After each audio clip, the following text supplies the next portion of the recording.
Good morning जय जगन्नाथ। आज मुख्य खबर 12 मई 2024 10टी गुरुत्वपूर्ण खबर पर नजर पकेबा।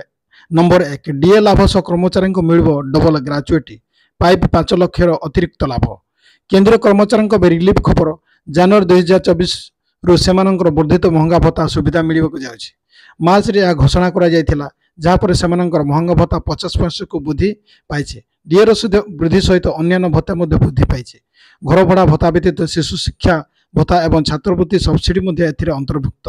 केवल एतिक नुह ग्राजुएटी 25% वृद्धि पाई। मंत्रालय निर्देश श्रम एवं रोजगार मंत्रालय भारत सरकार निर्देश महंगा भत्ता 50% वृद्धि करने सहित अवसर एवं मृत्यु ग्राजुएटी सीमा 25% वृद्धि कर परिस्थिति सर्वाधिक सीमा 20 लाख रु 25 लाख टंका वृद्धि कर कर्मचारी तथा बेसरकारी कर्मचारी लाभदायक हेब। नंबर 2, महिला जवान नियम जारी कला बीएसएफ। बॉर्डर सिक्योरिटी फोर्स महिला मानक केतेक नियम जारी करिछि। नूतन नियम पोर्टिंग और मुख्यालय सीमा सुरक्षा बल जम्मूर उप महानिरीक्षक कार्यालय द्वारा जारी कर उल्लेख कर महिला कर्मी ड्यूटी समय अतिरिक्त श्रृंगार करेंगे ना कि लंबा केश रखिए ना, हाथर चूड़ी पिंधे ना उल्लेख कर बीएसएफ उभय पुरुष और महिला ड्रेस कोड जारी कर मानवा समस्त जवान बाध्य। महिला मान मानिबा उचित बोली कहुई। आगुरी ए व्यक्तिक्रम देखागले कार्यक्रम ग्रहण कर बीएसएफ ड्यूटी करने बेले महिला जवान अतिरिक्त श्रृंगार करुवा अभियोग होता। नंबर 3, जून रु राज्य में मिलू मागणा बिजुली। पांड्यान भोटर मन जितवाई शासक दल सह विरोधी दल गोटी चलाउछंती। बीजेपी राज्य में मोदी ग्यारंटी प्लान चलाउथबा बेले बिजुली नवीन ग्यारंटी चलाउछि। यह भितर रघुनाथपुर एक बड़ घोषणा करिछि बिजु जनता दल। जून 9 तारिख राज्यवासी मागणा बिजुली जोगा देवाई घोषणा करिछि बीजेडी नेता भिके पांड्यान। जून 9 तारिख दिन मुख्यमंत्री भाव में शपथ नेबा परे संध्यार कैबिनेट बैठक अनुष्ठित होब एवं एथिरे ओडिशा मागणा बिजुली जोगाय इस्ताहार मोहर माजिब बोली पांड्यान प्रतिश्रुति देछि। राज्य सरकार भाव में दायित्व नेबा प्रथम दिन ही ओडिशा मागणा बिजुली जोगाई देबा घोषणा करिछि बीजेडी। आसता जून 9 तारिख दिन शपथ नेबा परे संध्या प्रथम कैबिनेट बैठक अनुष्ठित होब। ए बैठक इस्ताहार थिबा प्रतिश्रुति पूर्ण करा जिवो बोली सूचना दैछन्ती भिके पांड्यान। जून मासर बिजुली बिल राज्यवासी देवाक पड़ो ना बोली से कहते। तेज राज्यवासी यहाँ ही नवीन ग्यारंटी बोली पांड्यान दर्शाई। नंबर 4, मातृवंदना योजना। गर्भवती महिला को सरकार दौरान 5,000। भारत सरकार यह नागरिक मान अनेक भारत लाभदायक योजना चलाई। विभिन्न लोक आवश्यक दृष्टि रखी ए सरकार योजना कार्यकारी होता है। महिला सशक्तिकरण नहीं सरकार स्वतंत्र पदक्षेप नहीं। सरकार द्वारा परिचालित प्रधानमंत्री मातृवंदना योजना अधीन गर्भवती महिला को 5,000 टंका आर्थिक सहायता दि जाउछि। 2017 मसीह सरकार विशेष भाव में आर्थिक दृष्टि दुर्बल महिला मानक ए योजना आरंभ करथिले। ए राशि सरकार 3टी किस्ती प्रदान करथान्ते। महिला मानक 1,000 टंका प्रथम किस्ती प्रथम दि जाए। जितेबाला से एक स्कीम अधीन पंजीकृत हुए तेज 2,000 टंकार द्वितीय किस्ती गर्भधारण 6 मास पर महिला अकाउंट को पठ जाए। पर 2,000 टंकार शेष अवशिष्ट किस्ती पिला जन्म पर दि जाए। नंबर 5, टॉस नियम बदलिला। घरे क्रिकेट टॉस हटाइबा बीसीसीआई प्रस्ताव देला संपादक। बहु वर्ष धरी क्रिकेट टॉस हटाइबा दाबी होइछि आसुछि। यह बदल भ्रमणकारी टीम को निज पसंद मुताबिक बैटिंग बा बोलिंग बाचे सुझाव देवा आवश्यक बोली कहुला। तेज भारतीय cricket board control board BCCI ने पदक्षेप ग्रहण कर तेणु आगामी दिन में इंडियन प्रीमियर लीग आईपीएल यह लागू होबार संभावना रही। क्रिकेट टॉस बहुत बड़ भूमिका निर्वाह करिଥାଏ। अधिकांश मैच रे टॉस ही विजय निर्धारित करिଥାଏ। विशेषकर T20 टॉस बहुत गुरुत्वपूर्ण होता है। से कारण टॉस हटाइबा को किछि वर्ष धरी दाबी होई आसुछि। तेणु ए मामला बीसीसीआई छोट स्तर को पदक्षेप आरंभ करिछि। घरे क्रिकेट टॉस हटाइबा बीसीसीआई संपादक जयप्रकाश साय प्रस्ताव रखिछन्ते। बड़ फॉर्मेट अंडर 23 टूर्नामेंट सिके नायडू ट्रॉफी टॉस समाप्त करने सार बोर्ड अपेक्स काउंसिल निकट प्रस्ताव रखिछन्ते। नंबर 6, कर्तव्यरत पुलिंग अधिकार दुर्घटना जनित मृत्यु 15 लाख टंका आर्थिक सहायता घोषणा। नवरंगपुर जिलार अलेख अंधारी नामक जड़े कर्तव्यरत पंचम पुलिंग अधिकारी दुर्घटना दुखद मृत्यु होइछि। डिस्चार्ज सेंटर बूथ अभिमुखे जाऊला बेले उमरकोट निकट एक दुर्घटना सम्मुखीन हो मृत्युवरण कर।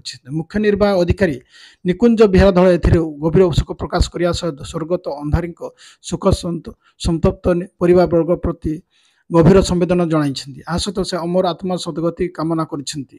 ଅଲେଖ ଅନ୍ଧାରିକ ନବରଙ୍ଗପୁର ଜିଲ୍ଲାର ଏକ ଉଚ୍ଚ ବିଦ୍ୟାଳୟ ଚତୁର୍ଥ ଶ୍ରେଣୀ କର୍ମଚାରୀ ରୂପେ କାର୍ଯ୍ୟରତ ଥିଲେ। ତାଙ୍କ ପରିବାରବର୍ଗ ବିଧି ମୁତାବକ ସାହାଯ୍ୟ ବ୍ୟତିରେକ ଭାରତ ନିର୍ବାହୀ ଆୟୋଗ ଘୋଷଣା ମତେ 15 ଲକ୍ଷ ଟଙ୍କାର ଅତିରିକ୍ତ ଅନୁକମ୍ପାମୂଳକ ସହାୟତା ରାଶି ପ୍ରଦାନ କରାଯିବ ବୋଲି ସେ ଦୃଢ଼ ଘୋଷଣା କରିଛନ୍ତି। ଏହା ସହ ଶୀଘ୍ର ବିଧି ମୁତାବକ ବିହିତ ପ୍ରକ୍ରିୟା କାର୍ଯ୍ୟକାରୀ କରିବା ଏକ ନବରଙ୍ଗପୁର ଜିଲ୍ଲାପାଳଙ୍କୁ ନିର୍ଦ୍ଦେଶ ଦେଇଛନ୍ତି। ନମ୍ବର 7 ପୁଣି ରାଜ୍ୟରେ ବର୍ଷା କାଳବୈଶାଖୀ ନେଇ ସତର୍କ ଘୋଷଣା ଜାରି। ଆସୁଛି ବଡ଼ ବର୍ଷା, କିଛି ସ୍ଥାନରେ ବିଜୁଳି ଘଡ଼ଘଡ଼ି ସହ ବର୍ଷା ହେବା ନେଇ ଆକଳନ କରାଯାଇଛି। କିଛି ଅଞ୍ଚଳ ସତର୍କ ସୂଚନା ଜାରି କରିଛି ଭାରତୀୟ ପାଣିପାଗ ବିଭାଗ। କିଛି ରାଜ୍ୟରୁ ପ୍ରବଳ ଅତି ପ୍ରବଳ ବର୍ଷା ସହ ବିଜୁଳି ଓ ଘଡ଼ଘଡ଼ି ନେଇ ସତର୍କ ସୂଚନା ଜାରି କରିଛି ଭାରତୀୟ ପାଣିପାଗ ବିଭାଗ। କେବଳ ସେତିକି ନୁହେଁ, କୁଆପଥର ଏବଂ କାଳବୈଶାଖୀ ନେଇ ଆଲର୍ଟ ଜାରି କରାଯାଇଛି। ଆସନ୍ତାକାଲି ପାଇଁ କିଛି ଅଞ୍ଚଳ ୟେଲୋ ଆଲର୍ଟ ଜାରି କରାଯାଇଛି। ମେ 16 ଯାଏଁ ଦେଶର ବିଭିନ୍ନ ରାଜ୍ୟରେ ଏହିଭଳି କାଳବୈଶାଖୀ ବର୍ଷା ଜାରି ରହିବ ନେଇ ସୂଚନା ଦେଇଛି ପାଣିପାଗ ବିଭାଗ। ଓଡ଼ିଶା, ବିହାର, ଝାଡ଼ଖଣ୍ଡ କିଛି ଅଞ୍ଚଳ ଆସନ୍ତାକାଲି ବର୍ଷା ନେଇ ଚେତାବନୀ ଦେଇଛି ଭାରତୀୟ ପାଣିପାଗ ବିଭାଗ। ନମ୍ବର 8 ଗୋଲ୍ଡ ସ୍କିମ୍ ମାତ୍ର 55 ଟଙ୍କା ମାସକୁ 3000 ଟଙ୍କା ତୁରନ୍ତ ଆବେଦନ କରନ୍ତୁ। ଯଦି ଆପଣଙ୍କ ବୟସ 18 ବର୍ଷରୁ 40 ବର୍ଷ ମଧ୍ୟରେ ହୋଇଥାଏ ଓ ଆପଣ ଜଣେ ଶ୍ରମିକ, ରାସ୍ତାକଡ଼ ବିକ୍ରେତା, ପ୍ରବାସୀ ଶ୍ରମିକ, କୃଷକ କିମ୍ବା ଆପଣଙ୍କର ମାସିକ ଆୟ 15,000ରୁ କମ୍ ତେବେ ଆପଣ ଏହି ଯୋଜନା ପାଇଁ ଆବେଦନ କରିପାରିବେ। ଏହି ଯୋଜନା ପାଇଁ ଆପଣ ଯୋଗ୍ୟ ବିବେଚିତ ହୋଇପାରିବେ। ଆପଣ ପ୍ରଧାନମନ୍ତ୍ରୀ ଯୋଗୀ ମାନଧନ ଧନ ଯୋଜନା ପାଇଁ ଆବେଦନ କରିବା ଚିନ୍ତା କରୁଛନ୍ତି ତେବେ ଆବେଦନ କରିବା ସମୟରେ ଆପଣଙ୍କର କିଛିଟା ଡକ୍ୟୁମେଣ୍ଟ ଆବଶ୍ୟକ ହେବ। ଆବେଦନକାରୀଙ୍କ ନିଜର ଆଧାର କାର୍ଡ଼, ଠିକଣା, ପ୍ରବାସୀ ପ୍ରମାଣପତ୍ର, bank passbook, passport size photo ଏବଂ ମୋବାଇଲ ନମ୍ବର ଇତ୍ୟାଦି ଆବଶ୍ୟକ ହେବ। ଏହି ଯୋଜନା ପାଇଁ ଆବେଦନ କରିବା ପୂର୍ବରୁ ଯଦି ଆପଣ ଏ ବିଷୟରେ ଅଧିକରୁ ଅଧିକ ସୂଚନା ପାଇବା ପାଇଁ ଚାହୁଁଛନ୍ତି କିମ୍ବା ଏହି ଯୋଜନା ବିଷୟରେ ନିର୍ଦ୍ଦେଶ ବଢ଼ି ଜାଣିବାକୁ ଚାହାନ୍ତି ତେବେ ଆପଣ ଏହି ଯୋଜନା ଅଫିସିଆଲ ପୋର୍ଟାଲ labor.gov.in ଭିଜିଟ୍ କରିପାରିବେ। ନମ୍ବର 9 ମିଶନ ଶକ୍ତି ମହିଳାମାନଙ୍କୁ ମିଳିବ ପେନସନ ଗ୍ୟାରେଣ୍ଟି ଦେଲେ ମୁଖ୍ୟମନ୍ତ୍ରୀ ନବୀନ ପଟ୍ଟନାୟକ। SHG ମହିଳାମାନଙ୍କ ପାଇଁ ପେନସନ ଗ୍ୟାରେଣ୍ଟି। ବିଜେଡି ଇସ୍ତାହାରରେ ମହିଳାମାନଙ୍କୁ ଗୁରୁତ୍ୱ ଦିଆଯିବା ପରେ ମୁଖ୍ୟମନ୍ତ୍ରୀ ନବୀନ ପଟ୍ଟନାୟକ ମାମାନଙ୍କୁ ଘୋଷିତ ବୋଲି ପଚାରି ବୁଝିଛନ୍ତି।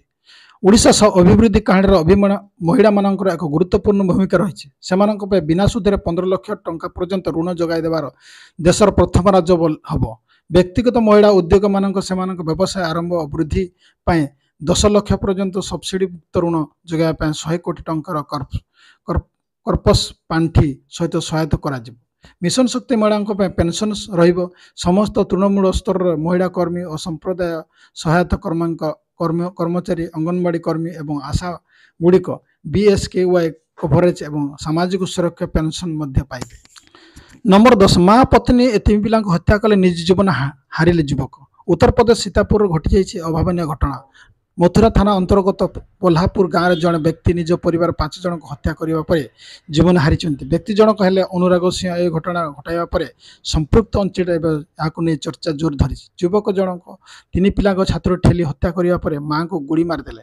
ଏହାପରେ ସ୍ତ୍ରୀକୁ ହାତୁଡ଼ିରେ ଛେଚି ହତ୍ୟା କଲା ପରେ ନିଜକୁ ଗୁଳି ମାରି ହତ୍ୟା କରିଛନ୍ତି। ପୁଲିସ ପ୍ରାଥମିକ ତଦନ୍ତ କରି ଜାଣିବାକୁ ପାଇଛି ଏହି ଯୁବକ ଜଣେ ନିଶାସକ୍ତ ଥିବା ସହ ତାଙ୍କ ମାନସିକ ସ୍ଥିତି ଏତେଟା ଭଲ ନଥିଲା। ଏହି ଘଟଣାକୁ ନେଇ ପୁରା ଅଞ୍ଚଳରେ ହଇଚଇ ସୃଷ୍ଟି ହୋଇଛି। ଘଟଣାସ୍ଥଳରେ ପୁଲିସ ପହଞ୍ଚି ତଦନ୍ତ ଆରମ୍ଭ କରିଛି।